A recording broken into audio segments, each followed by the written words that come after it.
Each year, the federal government spends $80 billion on IT, and 80% of that spending is on old, outdated legacy systems.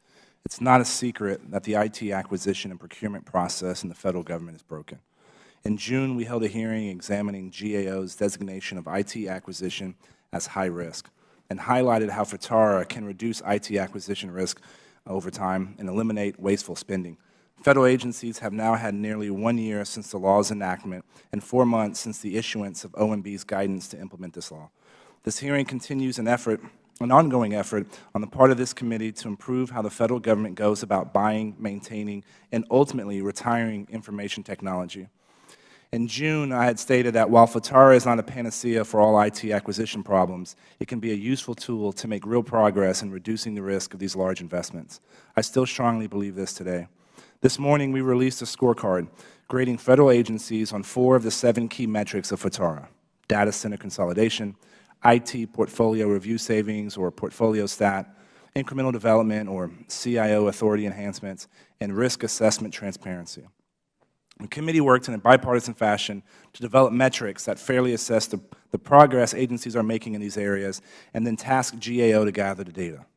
To be clear, this is not data that we ourselves came up with.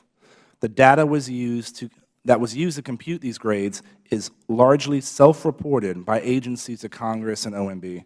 While it is clear from looking at these grades that no agency gets a gold star and goes to the head of the class, some agencies, and we have one of them here today, are making progress. Frankly, though, there is a reason that no agency received an A. We have work to do.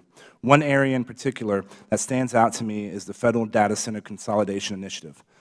The consolidation of federal data centers not only has the potential for tremendous cost savings, upwards of $7.4 billion according to the GAO, but we have very real impacts on the cybersecurity posture of federal agencies. We as a federal government simply cannot afford to continue spending $80 billion or more on legacy systems year after year after year and expect to keep pace with industry, provide services to the American people, and keep our data secure. We cannot afford to be having the same discussion about IT management and acquisition in another 20 years.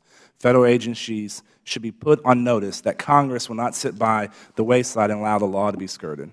No agency will be exempt from this law. But if agency CIOs will simply implement FITARA, meaning they actually make progress in consolidating data centers, find savings through the portfolio stat process, move away from big bang acquisitions to incremental development, and accurately assess risks, we won't be. I said this in June, and I want to reiterate it here. I look forward to working with the leadership and members of the IT and government operations subcommittees on both sides of the aisle and with agency CIOs to continue to advance the cause of good IT governance. We have to get it right this time.